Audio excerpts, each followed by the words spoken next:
So ito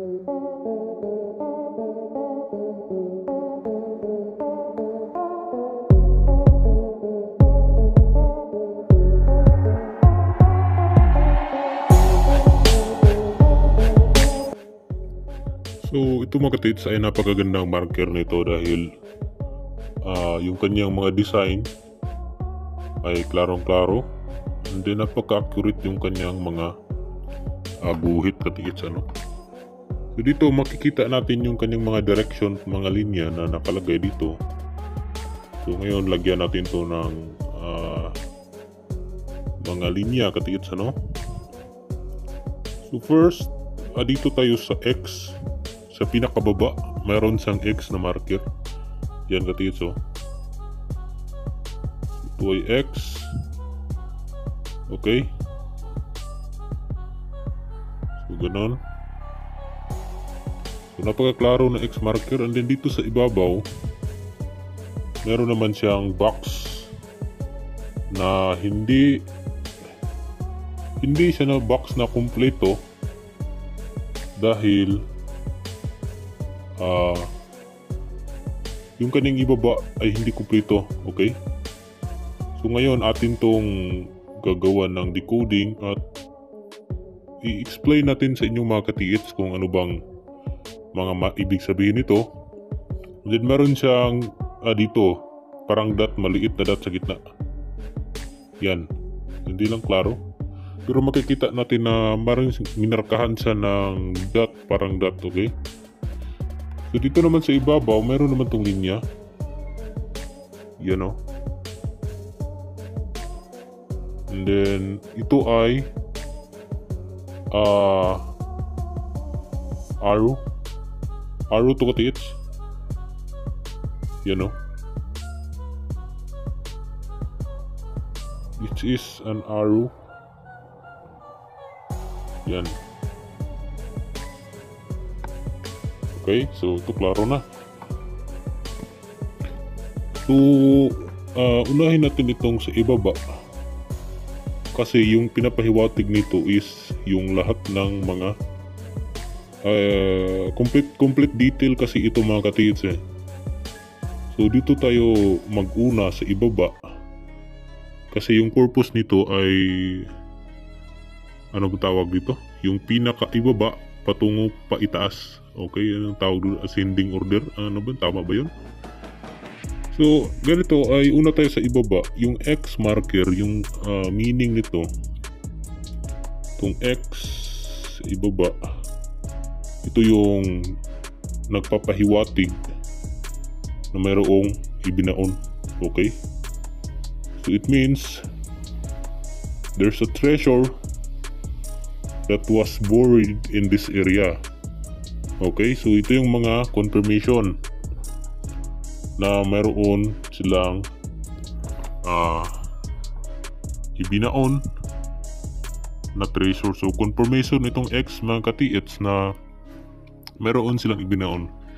So yung mga X marker mga katiits ay marami yan katiits. Nakadepende yan kung paano nila yan ginuhit, gaano kalalim yung kanilang grave, yung itong kanyang kanal. Yan, yung bawat kanal na yan mayroon niyang kanyang ibig sabihin, kanyang size, ang kanyang lalim, at yung kanyang mga tuldok at mga dot. Okay, yung mga malalaking X na umaabot hanggang 2 feet kada linya.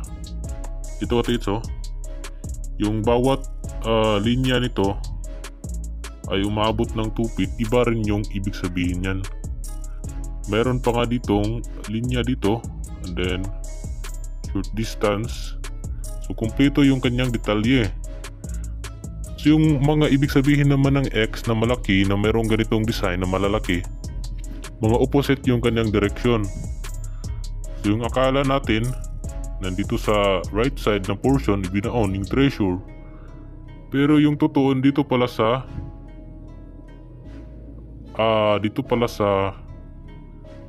nandito sa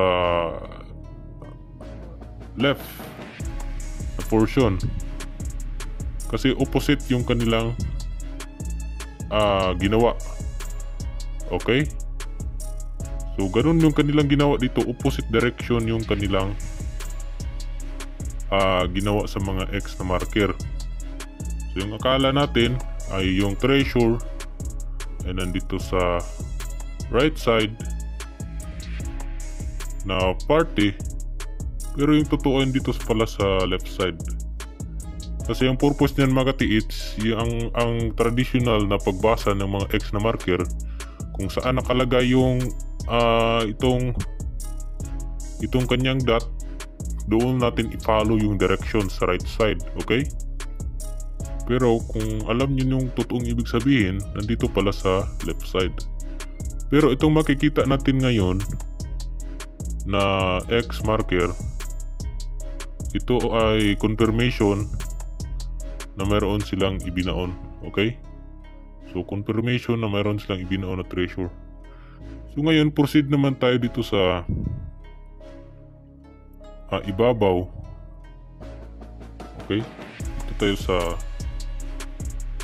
part na ito. Kasi ascending order yung kanilang ginawa dito.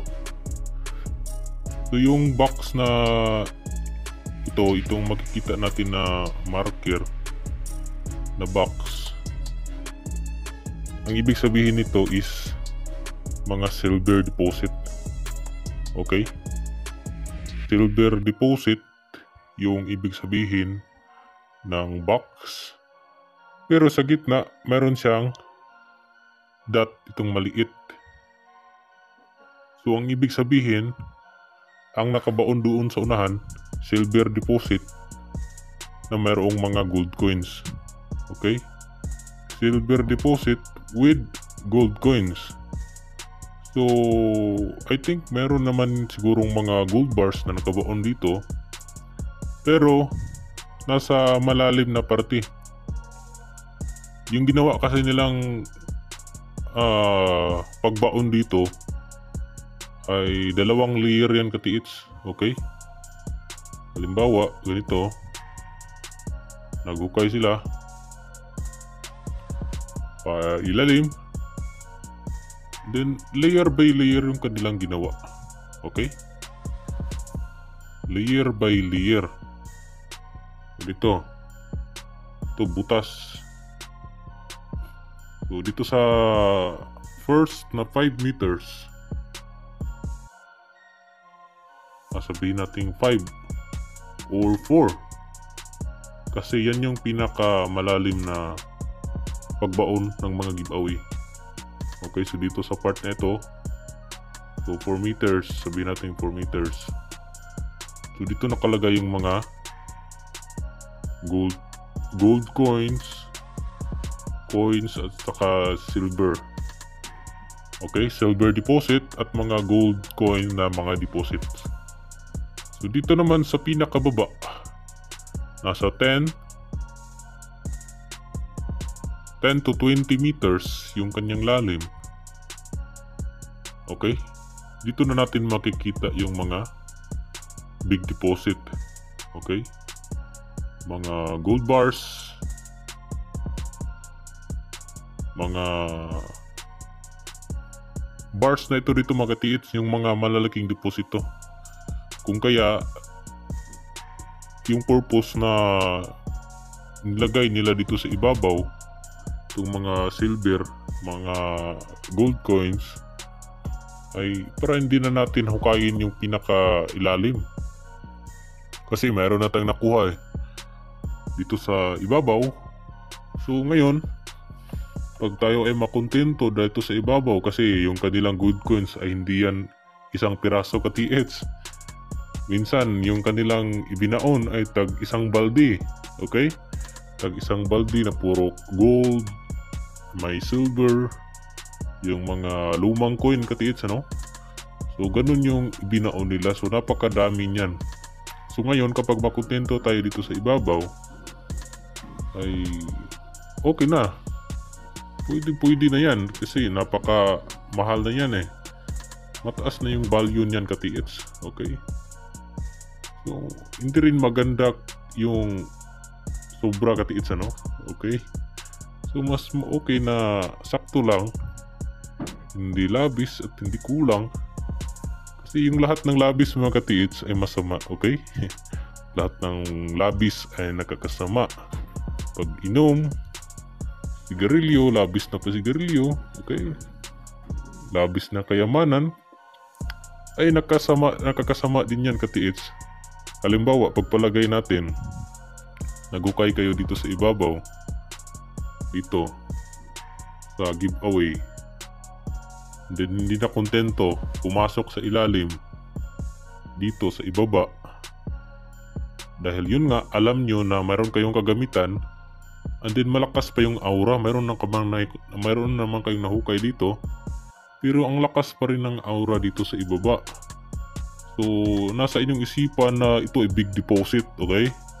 Big deposit pa yung nakalagay sa ilalim katiits. Ngayon, pagdating nyo sa ilalim, hindi kayo nakontento doon sa mga giveaway na nakalagay sa ibabaw. Meron kayo doong na-encounter na box. Yan.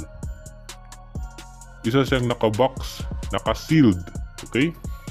Yung mga sealed, ito yung takip sa treasure sa ibabaw. So ngayon, nakita nyo ito na-encounter, so napakasulido. So ngayon, anyong ginawa, tinira nyo dito katiits. Dito sa part na ito. Yan. So tinira nyo dito ng jackhammer. And then ngayon, pag tira nyo dito, after a couple of minutes or hours sa pag-tira, so sintro yung inuna nyo katiits. Halimbawa, pagpalagay natin sintro, kasi sintro naman talaga yung magandang tumbukin kasi ito ay pahukay pa ilalim. So ngayon, pag tira nyo dito sa sentro, hindi nyo ikanakala ay mayroon pala ditong nakalagay na landmine. Okay, bomba. Yung bomba mga katiits, yung landmine, kapag binuhusan niya ng simento at saka hindi yan nagalaw ng ilang taon, may mataas na possibility na sasabog pa rin yan ng katiits. So, ang mangyayari ngayon, karninorte kayong lahat sa ilalim. Dahil yung bomba na nilagay nila dito ay hindi yan maliit. Minsan yan yung nilagay nila, yun yung mga anti-tank na mga bomba. Okay? Yung malalaki mga katiits, mga anti-tank. So yun yung kadalasang inilagay nila. So delikado mga katiits ano.